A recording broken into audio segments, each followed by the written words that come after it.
Okay, good morning, Florence. Today we're here with Florence Okwusogu, who is going to talk to us about her route out of teaching, which has been a very interesting one, I think, and also will be a doubly useful story for us to hear. Hi, Florence.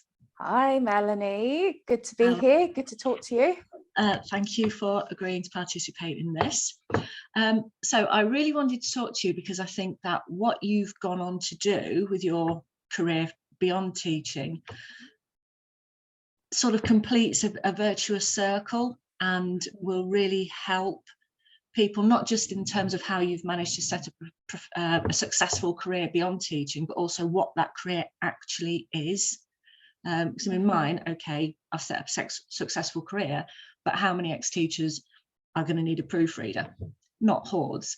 But what you offer could be useful to every single person who is at the stage that you and I were both at when we decided to get out of teaching. So should we first of all talk about your original motivation for getting into teaching in the first place back in the mist of time?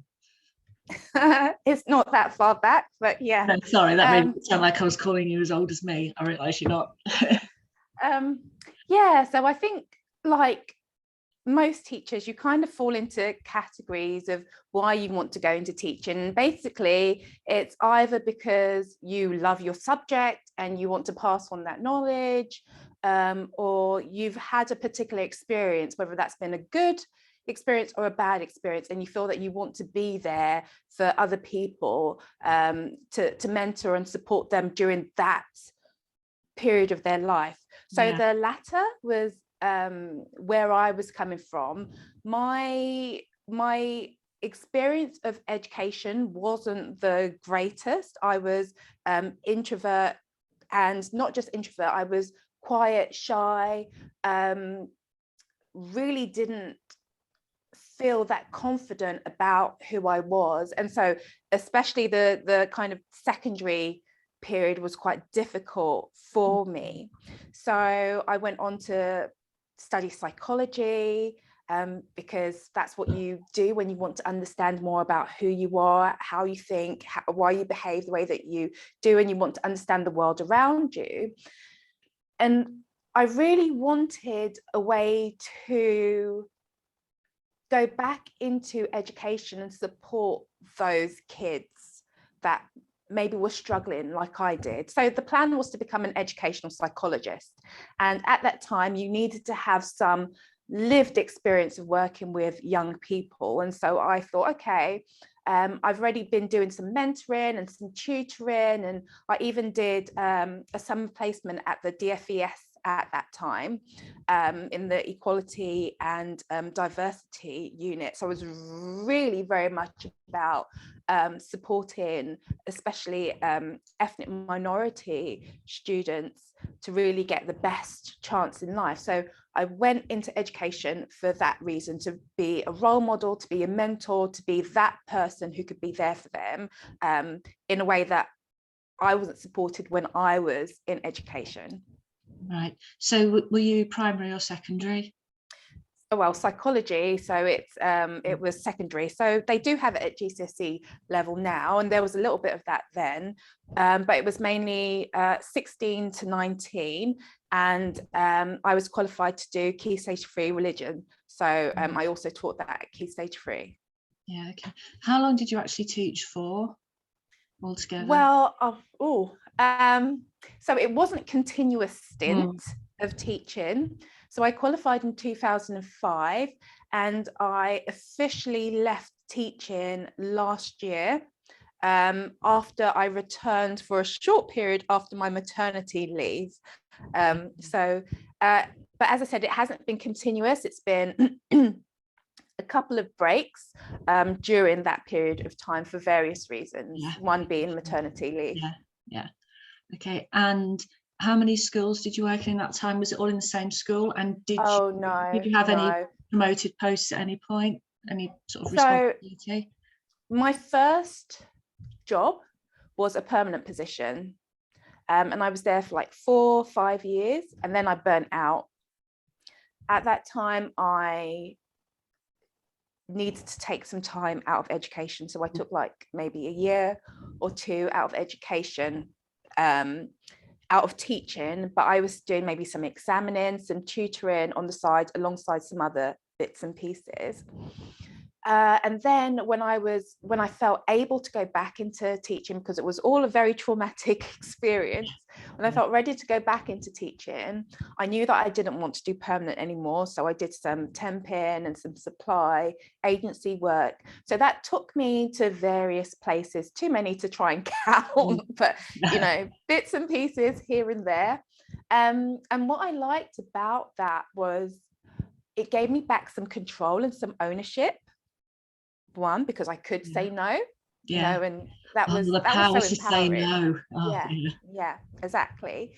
And it also gave me a taste of what other places looked like, because when you're in one place for a length of time, especially when you've qualified and you've been in that place and that's all you've known of teaching, then you kind of become indoctrinated by the culture and the mindset of that place. And then you go somewhere else and you're like, oh, wow, okay, so that place was actually better than this place. And, you know, it was worse. So you've kind of got, you can begin to start ranking and leveling places, and you've got something to compare to if you're moving to the next. You know what the warning signs are and you know what you can look out for. So I found that incredibly useful. I did land one really cushy job. It was in a kind of private all-girls school, lovely grounds, you know, they just treated their teachers amazingly, but unfortunately it was so far away for me to travel. And they were looking for, you know, doing a couple of hours on this day and a couple of hours over here, and it was just, no, I couldn't. So but it was a lovely experience while it lasted, and it really did show me what it could potentially be like for teachers if they landed a job where they looked after their staff. So yeah, that was a lovely experience to have. It was, yeah. Because I mean, I was in the same school for 25 years, and like you say, you do get indoctrinated. I used to tell people I was institutionalized, and you do get so that you believe all the bad stories that you hear, because obviously it's like the news. Only bad news makes the news, because that's the interesting stuff that gets the audience. So friends who are teachers don't tell you how wonderful their school is. They just moan, because it's human nature to moan. So you just think that every other school is just as bad, or has the same failings or whatever. So the way you did it, going into a lot of different schools, yeah, I can imagine that would have been very eye-opening. So at what point did you ultimately decide that you really needed to get out for good? Well, I made that decision after I burnt out, actually. But at that time, I wasn't in the position to leave for good. I had developed a rare autoimmune condition. So I was really focused on healing. When it came to crunch and I needed money, then I had no choice but to go back into teaching, because there was nothing else that I knew how to do. And so, as I said, I was doing quite a bit of like temping agency work, and it also offered me a chance to focus on my own health and my well-being, rather than, you know, trying to go back and then burn out all over again. But it was always the plan that I didn't want to, because I'd been so traumatized, and I was still experiencing the side effects of those 5 years in teaching way after that time had gone. So I then started to explore other options. And as I said, my background was in psychology, and I've always had this desire to help and support other people. So I took a counselling qualification, and I then was able to start to transition towards applied psychology roles, for example, mental health. So I worked a little bit in IAPT. So for those who don't know, it's in the UK, it's improving access to psychological therapy. So, you know, it's where you get all the CBT now, basically on the NHS. So I spent about 2 years there. So can we And just go back a second? You said that you yeah. got the counselling qualification. How did you go about doing that? So it was just, well, it was such a long time ago, but I probably just researched around, counselling. I had always wanted, as I said, I wanted to become an educational psychologist, but when I kind of became disaffected by education, I knew that I needed to do another route. And so I looked at psychology and I was like, I'm not sure, because the thing with psychology, there are routes to particular I guess roles or types of psychologists. So there's educational psychologist, and there's forensic psychologist, and the counselling psychologist and clinical psychologist. And I just knew that because of the person I wasn't sure if I could fit into a particular role or a route. So I thought, okay, let me explore counselling. And so with counselling, you have to start at a particular level and work yourself up to practitioner level. Because of my background, I could do a level 3 qualification and then obviously work up to level 4, level 5. So I did the level 3 qualification, and I did a placement at a Mind branch that was close by me. And it gave me enough knowledge and experience for me to be able to apply out of sector to work in mental health. Now, it was very difficult because and I know that this is something that teachers face a lot, all your experience is focused around education. The way that you talk is very much, it's teacher speak, that's what I call it, or edu speak. So your CV looks like this school for this long and that school for this long, and I taught this lessons and I did this and I did that, all very much focused around education. So when I was trying to transition over to mental health, that's what kind of smacked me in the face. And oh my gosh, even though I know that I can do this, everybody's saying no to me. What is that about? And what can I do to make it better? So I spent a lot of time applying for lots of different jobs and getting no's because my CV wasn't aligned to those roles. So I had to go through that process of reworking my CV, and not just reworking my CV, but when I was applying for posts, making sure that what I was saying was matched to the job spec and the person description. So they had no option but to call me in for an interview. So when I finally did get called into an interview, I think there were like 200 other applicants for that job, and I managed to secure that position. And I can't tell you how happy I was when I got the phone call and I heard that, I'd been given that post. I was so happy. Oh gosh, I bet you were. Yeah, that is the thing, isn't it, with teachers, because we are, like you say, very in that whole teacher speak thing, and everything is seen through the prism of teaching and education. We don't tend to think that we've got any other slant to put on it or any other transferable skills.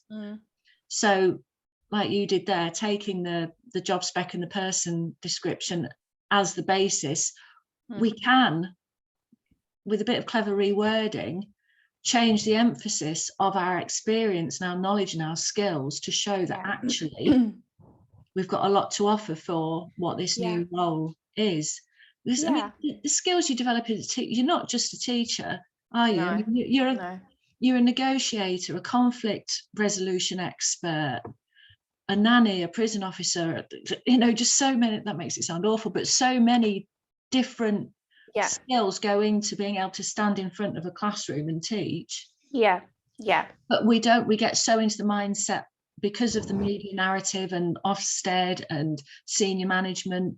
You just tend to think, why would anybody give me a job outside of this? I'm rubbish at this, so what makes me think I'm going to be any good at that?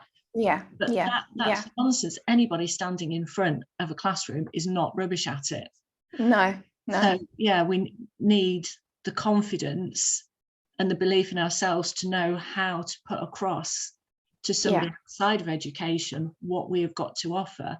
Yeah. I mean, we'll all come to it, but that's part of what you're doing now, isn't it? Yes, yeah, definitely. Yeah. So from the point where you're like, right, I'm not a teacher anymore, to being able to say, this is now my business, how long did that process take? Well, to be honest, Melanie, I don't hold the idea that I'm not a teacher.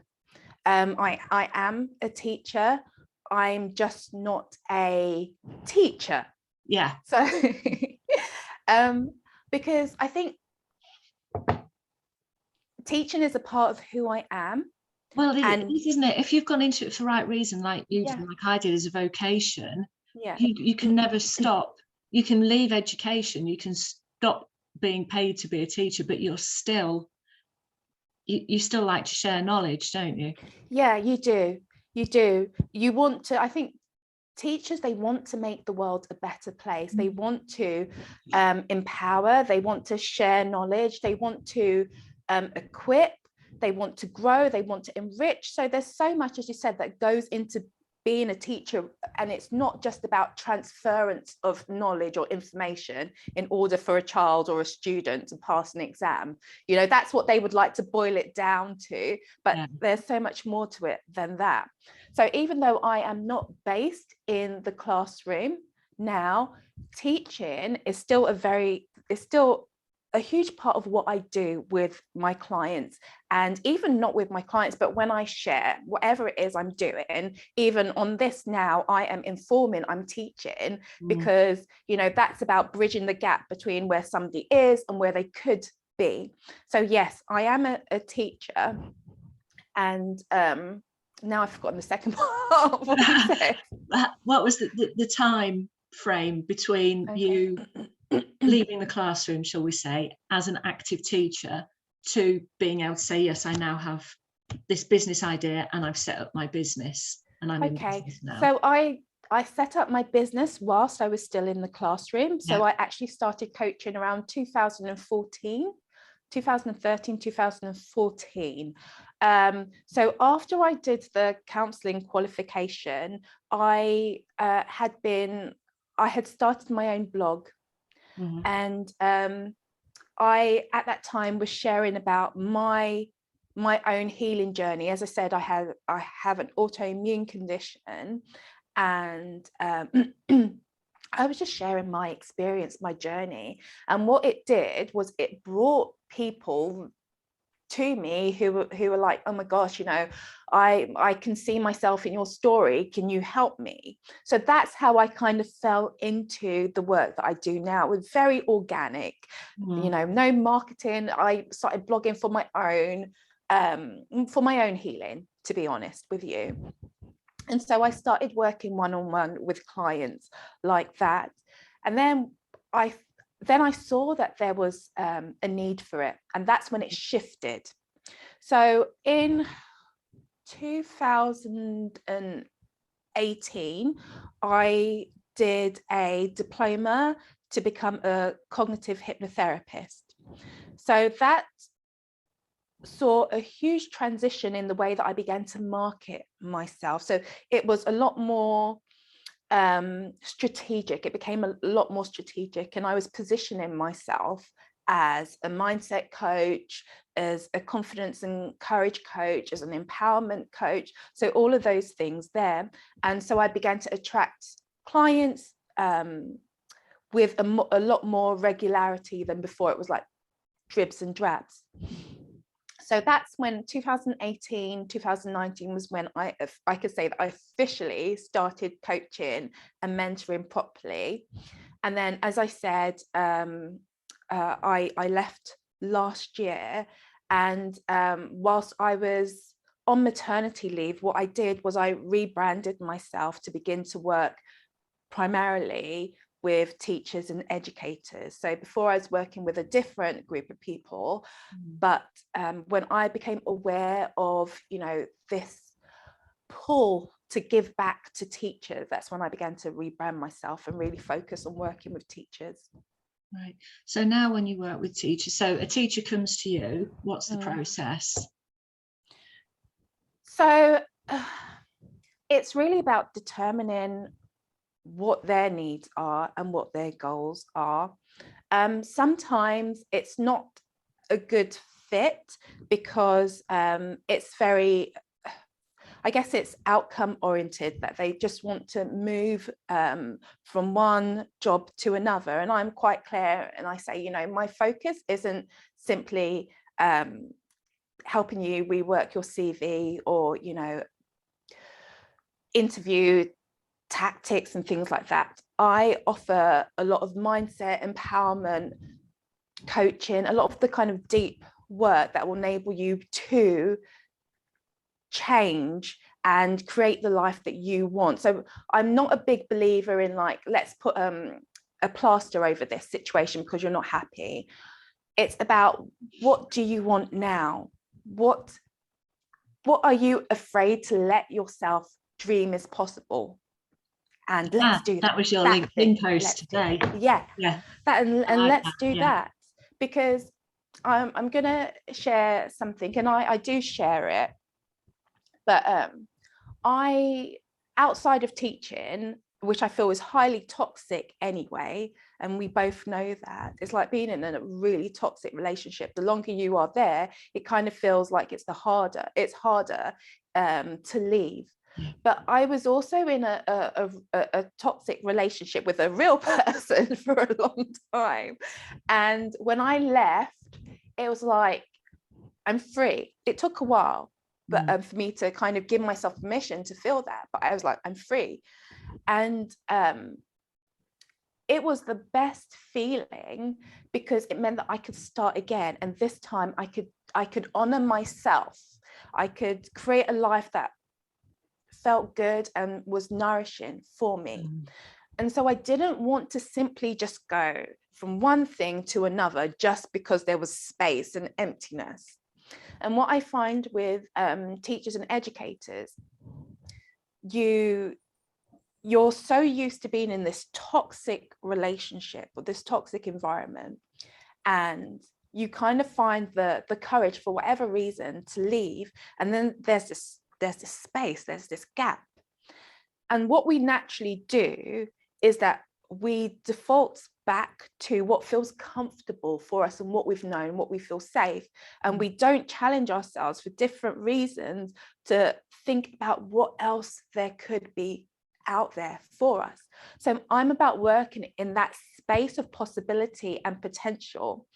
And it's fantastic, because you've mentioned confidence before, but to work with somebody who maybe they felt like they weren't good enough, or they felt like an imposter, or their self-esteem had been squashed and their confidence had been bashed and battered and bruised, and to work with them so that they can see who they are more clearly for the first time and what they're capable of, is such a beautiful experience for all of us.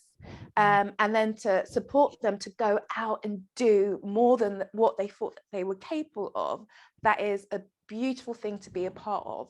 So yeah, to go back to your question, the process is really about understanding that individual, understanding who they are, what they want from life, and helping them to get that confidence, that courage, that self-belief to go out and do those things and be that person. Just curious. So, yeah. Once you've done a lot of that sort of mindset work and cognitive, have you ever had a client who said, do you know what, actually, I feel loads better, I'm going to stay in teaching? Not straight away, no. Not straight away, but I think that it's possible for them to go back like I did, because I don't think, as I said, once you're a teacher, you've always got that heart to be a teacher. And what you really need in order to survive is to know your boundaries.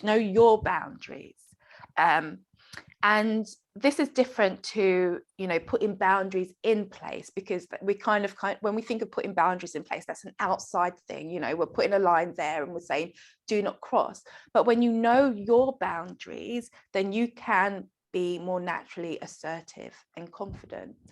But it's really down to the individual, their own journey, and if they feel able to go back after a certain point in time, that's entirely up to them. I don't believe that it's something where you can either be in or out. I've got another post coming out about that. I don't think it should be an in or out thing, because it's not easy to leave teaching behind.